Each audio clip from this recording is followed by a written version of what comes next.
Welcome back to the Digging Deeper podcast. My name is Jeremy, and I'm here with Bobby, who crushed it this weekend. Thanks, man. You crushed it, and we are in the middle of our Patriarch series, and I will say it's been good. But and when you say but, you negate everything that you said so before that. I didn't even hear you say it's been good. It's been good, but this week I thought was just awesome. Oh, thanks, man. I thought it was awesome, which is great because what people don't know is that you actually were asked to go speak at another at a conference or retreat. Yeah, I was at a conference last week. Spoke 3 different sessions there, or 2.5 sessions there. Had a small part in one of the sessions, and then 2 main sessions. And you still came back, and you were fired. Came back ready to roll, man. It was good. It was, this series has been fun because the story and the text is all there. It's just, and I've been doing a lot of study leading into the series. I've read a lot, commentaries and different briefs on Abraham, Isaac, and Jacob. And so coming into the message, into the weekend, I pretty much knew where I wanted to go. I thought about originally just going to the story of Isaac and Abraham going to be Isaac to be sacrificed. But I thought, no, let's just go back and let's build the story of Isaac like we built the story of Abraham, his origin story, where he started with, and what we can learn from that. So it's been a lot of fun. I enjoy story, and I enjoy sitting in the story a little bit. Yeah. So no, I'm glad you didn't just jump to that, because I think that's where most of us, if you know the story and you think of Abraham and Isaac, that's the first thing you think of. Yeah. But I think it also helps that we've been in this series where we've watched Abram be on his journey to Abraham that led us to Isaac. So it gives you the opportunity for that pause to go, hold on, wait, before we jump to the start, that climax, if you will, of the story, let's come back here, because let's remember where we came from before we get to that thing that we're going to. It's like a TV show in my mind. And that's the way I've actually thought about this series, is TV series that lasts, week over week.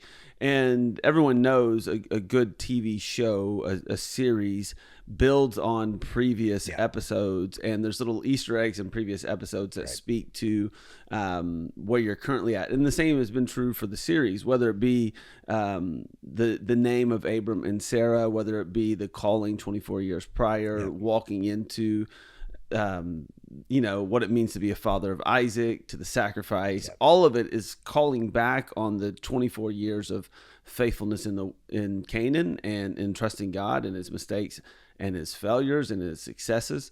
I think that is the beautiful reminder as we look at Abraham, and we're like, he's the father of faith. So we perceive him as perfection sometimes, but the Bible actually paints a different picture. It's a guy who made some great decisions, and he was following God, but even in his following of God, he made some poor decisions and bad ones, but God remained faithful, and Abraham kept his heart inclined towards God, and whenever he found himself in venturing away, he would come back. And I think one of the things that, even as I was studying it didn't pop out to me as much as it has while I've been preaching it, is the amount of times that God has reminded him in the text of the promise, and how each time, oftentimes he even adds a little layer to it, an extra little thing. And at the end of Genesis 22, so post the message that I preached, God reminds him again of the promise all over. And so I think it's really incredible to see that promise of the covenant that God has and that God expects from Abraham, Isaac, and Jacob. So it's been fun. It's been awesome. And so some of the things you talked about yesterday were laughter and celebration. And so I kind of wanted to start there. Yeah. And because that's where you started. So I want to start there. And you talked about how Isaac's name literally means he laughs. And why do you think that God was so intentional about that? Well, I think, the Bible actually says that Abraham and Sarah named him Isaac. So I think the Bible's intentional. I think God, we don't know if God said, hey, name him Isaac or not, but we definitely know that Abraham and Sarah chose the name. And I think they chose the name because it was impossible. It was like, it would have been laughable. And I made the little connection point. I said, call your grandmother when you leave church today, if she's in her 80s or 90s, and tell her she's about to get pregnant. Right. laughable. Like it's not even, but God showed up, and what would have been laughable to so many became reality for Abraham and Sarah. It reminds us that God can do the impossible. It reminds us, I think one of the statements I made was that sometimes faith, it's laughable before it's tangible. And so, the idea is that the name He Laughs was a callback on the provision of God of doing impossible things in the impossible hour. I mean, this was, she's not ever been able to have children, but to wait until she's 90 is a whole nother level of impossibility. And so God showing up in that impossible, incredible, significant way, I think was huge. So I think that would be a lot of the reason why He Laughs is His name, and that constant reminder of it all. So I'm gonna put you on the spot then. So we look at two different times that laughter, right? We have this looking back, and they're like, oh, we're naming our kid He Laughs because this was just impossible. But we also have that moment that Sarai laughed. And God called her out on it. Yeah. Yes. And so they've gone, Abraham and Sarah now have gone from disbelief to joy in a lot of ways. They've gone from there's no way to, wow, this is just, it's unbelievable. So I'm laughing because look at what God can do. And I love what you said, because I think we need to be reminded of that often. Yeah. That like in the most unbelievable circumstance, if God says He's going to do it, He's going to do it. It doesn't matter. It doesn't matter. We're going to put me on the spot. Go ahead. So we talk about that disbelief to joy. I'm just curious if you can think of a time that you've experienced something like that in your own life, going from this is never going to be this. There's no way. This shift from doubt to, oh my gosh, look at what God did. This isn't exactly what you're talking about, but as I mentioned on Sunday, and I've mentioned on the podcast a few times, is Megan and I just purchased a house. Yeah. Now, I to clarify, I did believe that we would be able to. I believe that God would provide a way, and I believe, we have made wise decisions with our finances over the years, and so we were positioned in a place where we could buy, and God provided it in significant ways to make it happen. But that would have been an easy, impossible, and then laugh at how great God had done it. Now, one of the things I did think, I had a long list of things we wanted in a house, and I was unsure if we would be able to get what was on my list. And I think sometimes God doesn't give us what's on our list, and that's just the way it goes. But I was unsure if the list would be able to stand. And we landed the house, and everything that was on our list is on the house. It was in one of the regions that we had wanted in Santee. It was, we got a pool in the backyard, which was unexpected. Nice pool, actually. The one thing that's not on, my Siri is adding me reminders. One of the things that was on my list that's not in the yard or the house, by the way, it's a turf backyard. I have real grass, and I know some people love that, but I've been enjoying the turf, but no, that's a tangent thought there. It is nice. Turf's nice to have. Yeah, the upkeep is amazing. That's what I've experienced. To mow a yard again, I don't even know how to mow yards anymore. No, but yeah. So I think that's something like on the immediate, but pastoring a church and leading a church, that was a long season of waiting and believing God was going to show up. There's things like that as well. One of the things I was going to say, though, regarding like laughter and joy, that celebration piece of that message, sometimes when I preach, I'll have levels of like, for lack of a better word here, insecurity about some of the things that I feel like I'm supposed to talk about. So like laughter and celebration to so many people, I was in my mind, I was going, man, the people are going to think that this is like so like shallow, base, unimportant, rah for no reason sort of situation. But I felt deeply convicted that, man, we need to be the type of people who celebrate God's faithfulness. We need to be the people who celebrate the milestones that happen in our life. We need to be the people who, laugh in the sense of like amazement at the incredible things that God has done in and through our lives. And so truthfully, as I wrote the message, I had some levels of insecurity around those topics. After service, I can't remember if it was first or second now. Sometimes the afters become a blur to me. Yeah. But I was talking to someone and they said, I just want you to know we needed that part right there. She goes, I was elbowing my husband in the side saying, are you listening to this? It was around the celebration, celebrating the moments. And so I think that that's something that someone could have been sitting in the service yesterday and thought, okay, let's get to the thing. But if you don't have that spirit of celebration and excitement or laughter, I'd really encourage you to listen to that part of the message again and consider what that means for you as an individual. Well, and you talked about some experiences you had, specifically about a conference that you were so excited to put on in Florida, and talked about how the first thing that came out of the leader of that team, of the team that you were a part of, the church. It was the guy who had your job. Yes. It was the XP. Now, I wasn't the lead pastor, obviously. Right. I was just running the discipleship program. But yeah, we hosted this incredible conference, 2,500 people. And it was incredible. Yeah. And his first response was the church was dirty. And we can pick on that guy, or we can go, I had to sit there and I was listening and I went, oh, I've done that. Yeah. I've done that with my kids. I've done that not just with my kids being messy. I've done that with he achieves, Cameron or Connor, my boys, they achieve something, but the first thing I do is notice the negative part. Mm-hmm. And so it's easy for me to look at him and go, well, I'm glad I'm not that guy. And then I went, oh, but I kind of was. I'll just be honest about it. I did. So we launched our soft launch of our coffee shop yesterday, and coffee cart. What are we calling it?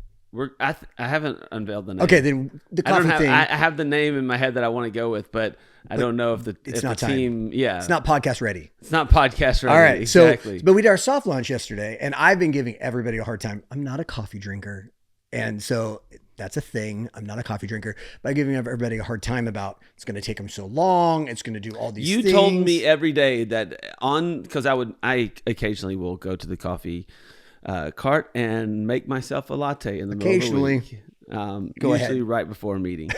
and Jeremy will come up and go, well, at this rate, we'll get one coffee done every hour. And he has been giving me the hardest time. And Jeremy, would you like to let the church know, the podcast people know how many coffees were... Listen, I feel like this was a moment I was trying to have a vulnerable moment. But I will say, let me tell everyone, the exciting thing is Bobby wasn't in charge of serving coffee, because it would have never been fast enough. You never know. I think I could have pulled something off. But we had 120 on our soft launch, 120 coffees go out the first day this team has ever done anything, which is amazing. But even that, you might not remember this moment. I went, oh my gosh, I just did that.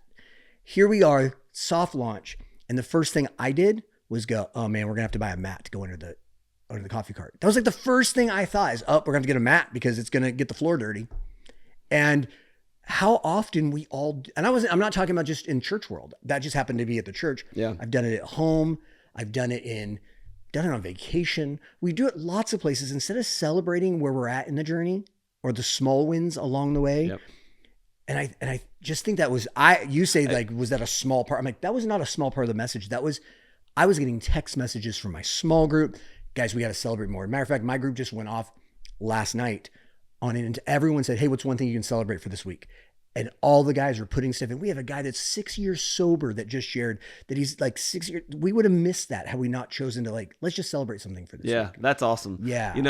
I think two things I would say just from that. One is it's easy to have a critical spirit. Yes. And we hide it under the premise of saying, well, we're just being constructive criticism, right. And sure, but I think it's easy to have a critical spirit, and it's easy to be critical of things, and it's easy to nitpick, and there's multiple levels of motivation behind that. And I think constructive criticism is fine as long as it is matched with celebration and, honoring the great things that's happened. Second thing I would say is I 100% think you're right. I think as maybe the most applicable point to do this with is parenting. Yes. And I know like different generations parent differently, and what they say, the boomers were just hard, and the millennials were the soft generation of parents and stuff like that. But the idea is, if you find yourself, so this isn't a blanket statement to everyone. This is maybe an address to say, hey, self-examine. If you find yourself being critical without celebrating with your children, like just pay attention to it. Just think about it. So Ezra made his soccer team here made the championship game of the tournament they were in this weekend. Oh, that's awesome. Yeah, that's awesome. And so we get to the field. This is the first tournament championship they've played in since Ezra's joined the team, and we played a team that was really good. They pulled up a couple players that were on the higher team to play on the team for the tournament for the weekend, which is pretty common, and so they were really, really good. And we lost the game. We got in second place, and my first thing goes, okay, I can help Ezra do this better next time. You know what I mean? That's the first thing my head goes to. Okay, Ezra, if you did this or did that, first thing. And so instead of going to him and saying anything like that, I just walked to him and go, hey, man, I'm proud of you. You all made it to the final. Let me see that medal. It's a finalist medal. He didn't want to wear it. He wanted to take it off. No, put that on. Yes. We're going to take a photo of it. We're going to celebrate it. You made it to this level. You all played hard. You got beat, but you didn't give up. Yep. So we're going to celebrate it. Now, should his coach celebrate it? Yes. And you know what's beautiful? His coach did. His coach celebrated with the boys. He said, boys, we've not made it this far in a very long time. We've made it this far. Keep your heads up. Let's keep fighting. Let's keep growing. But today we're going to celebrate making here. Now, on Tuesday, or on their first practice back, I'm sure his coach will go, okay, guys, here's some things we can learn and develop and we can constructively grow from. But the first response was a celebration. Yes. And I think as parents, we need to consider that with our children. Maybe your kid got a C and you want to get frustrated with them, but if they brought it from a D to a C, celebrate the win and then help them grow it to a B. Yes. But don't forget to celebrate. I agreed. So I heard something that I heard years ago, and it's hard to put into practice, but I'm like, oh, that's a great concept when you talk about like how do we do that? How do we stop ourselves from going straight to critique? And a guy that I worked with, he followed, or he said he followed what he would call the 10-to-1 rule. So if he really had something negative he needed to say, that he's like, I got it. This it's got to come out. He trained himself to try and say 10 positive things before that one negative. Now, I don't think I don't want to sit down with my son who got a C and be like, well, you made your lunch. You did we don't have to do that, but having that concept in mind, like what are some positive things I can look at in any situation, parenting, work, my own personal progress, any situation, something that God is bringing me through, and go, where do I see the good in this? Mm-hmm. Where can I find the good in this before I just look? Because at the end of the day, if we're looking for good, we'll find it. Yeah. And if we're looking for the negative, which for whatever reason we just tend to, it's just easier, we'll find it. So start by looking for the good. I like the 10-to-1 rule, but I would probably apply it slightly differently. What I think my approach to it is, if I notice something that was good or worthy of praise and celebration, I try to just call it out in the moment. Right then. Knowing that there's probably going to be a day where I'm going to have to address something and go, hey, maybe we should look at this differently, change our approach here, consider this differently. But until then, if I see, somebody doing great, like I'm just going to offer praise, offer celebration, excitement, just instinctively first. Yeah. And then that way, if I've told someone 50 times how great things are and I've encouraged them and I've celebrated the wins with them, and then we have a moment where it's like, hey, maybe we need to address this differently, then that even becomes easier to like swallow, navigate through, because it doesn't feel personal and it doesn't feel like someone's just being critical for critical And it sake. doesn't feel chronic. Yeah. It, like when all you do is negative first all the time, Yeah. then that feels chronic. Yeah. And they might even remember the one good thing you said when you do. Yeah. So yeah, love that. So moving forward, celebration's good. Then we talk about, obviously, we did finally get to the story of Abraham and Isaac. Mm-hmm. And There's a few things. So you talked about surrendering the promise.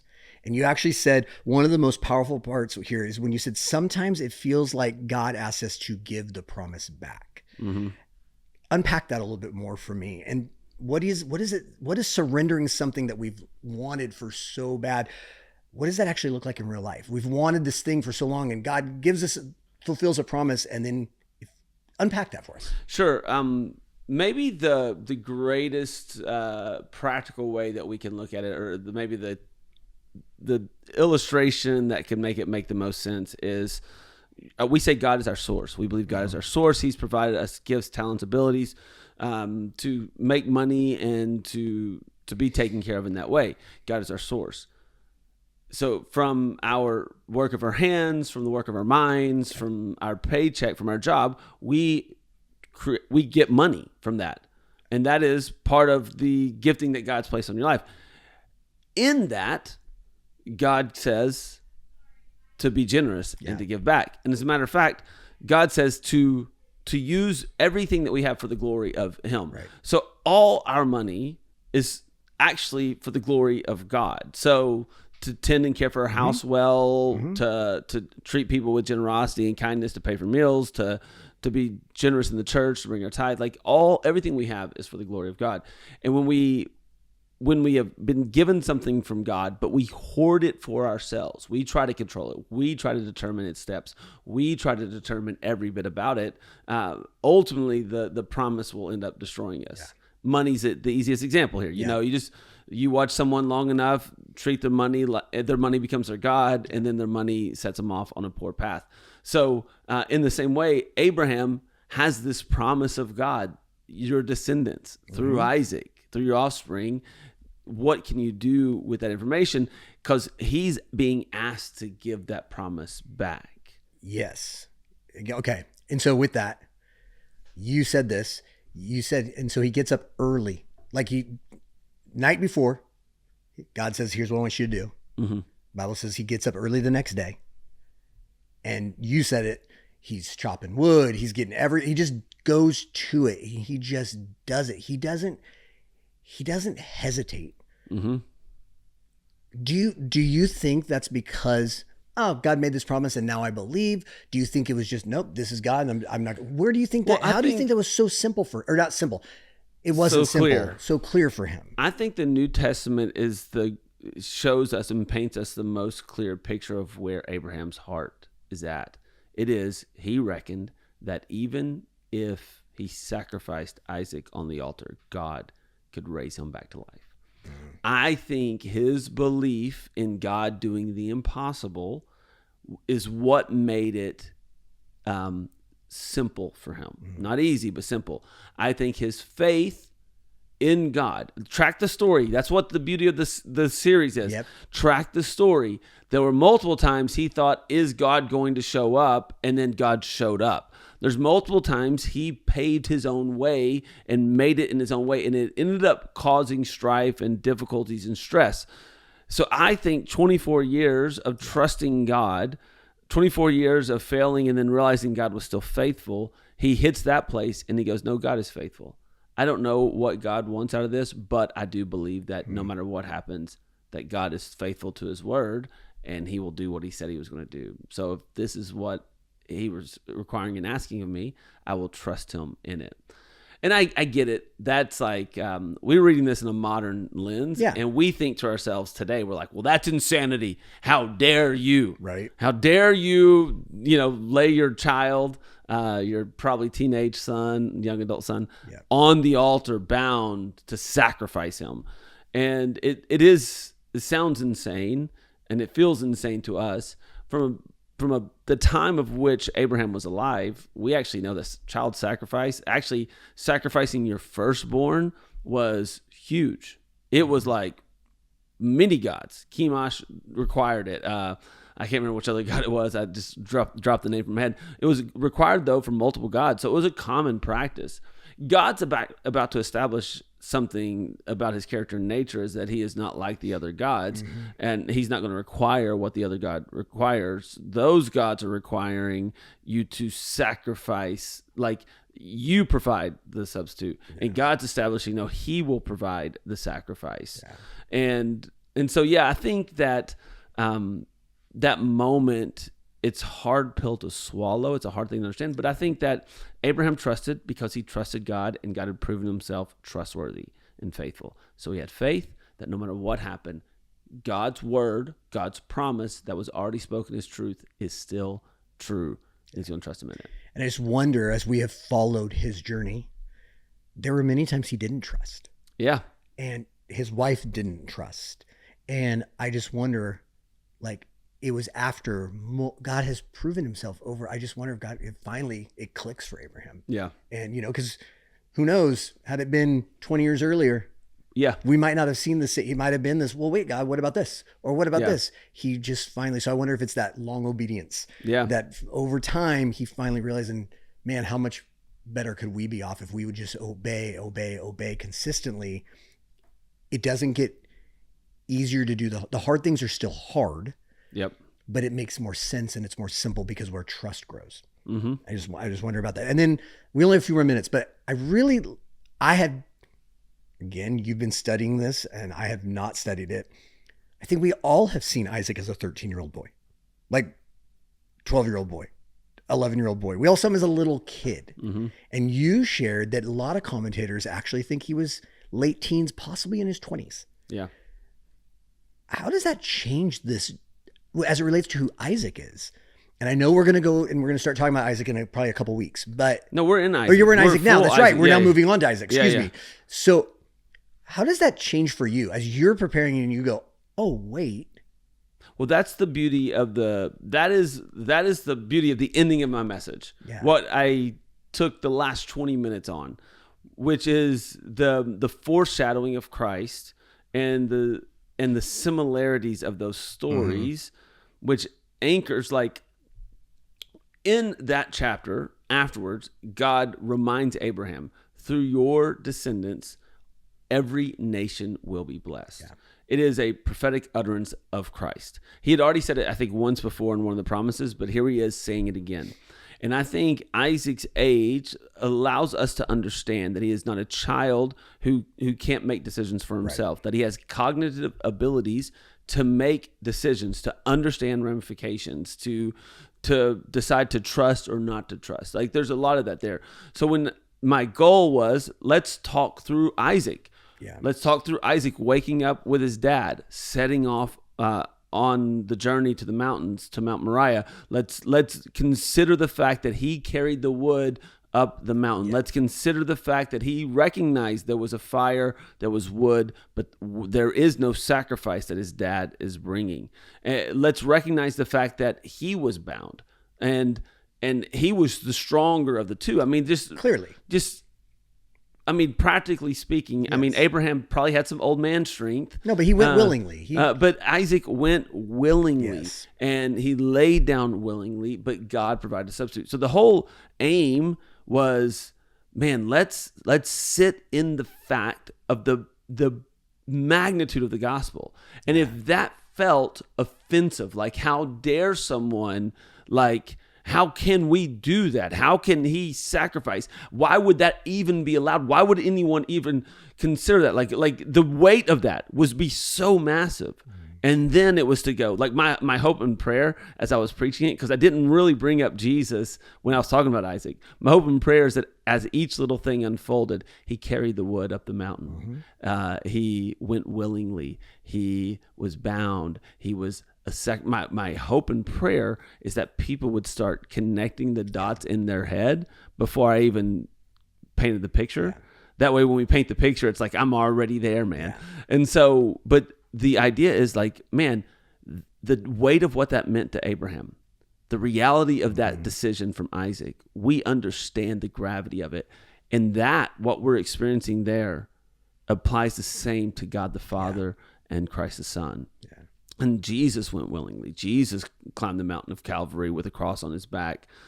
He went willingly to the cross for us.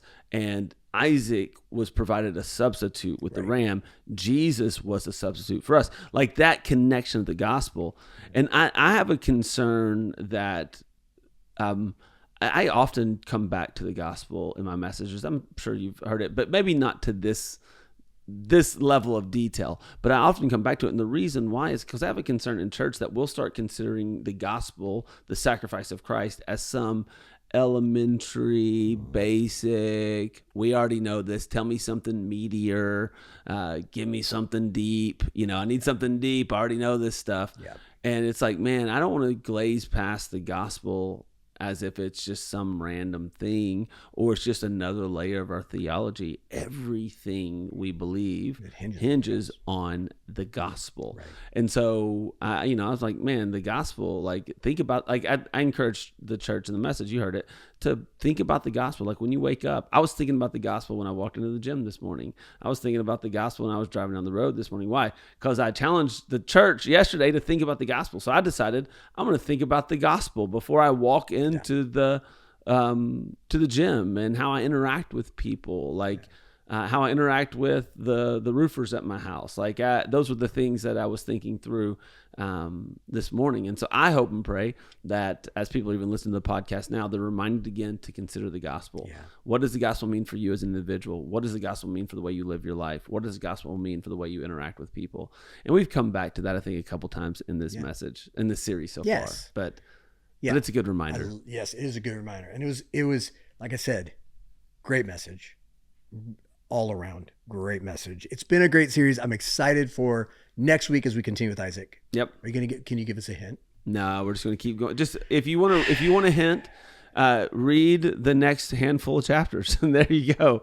That's a good point. Okay, valid point. The story is alive. Read Genesis, Abraham. I think if you can read Abraham, Isaac, Jacob, read the stories. It's probably the totality of between like from 12 to, I don't know, 30 something. It's not a ton of chapters. And the good news is, like, if you think the mistakes of this family are over, they are just beginning. So there's lots of things about to happen. So it's one of my favorite sections of scripture to read is all of this. I love it. It's so much fun. Awesome. All right. With that, anything else you want to say? No. Well, thanks for joining us on Digging Deeper, and we'll see you next time.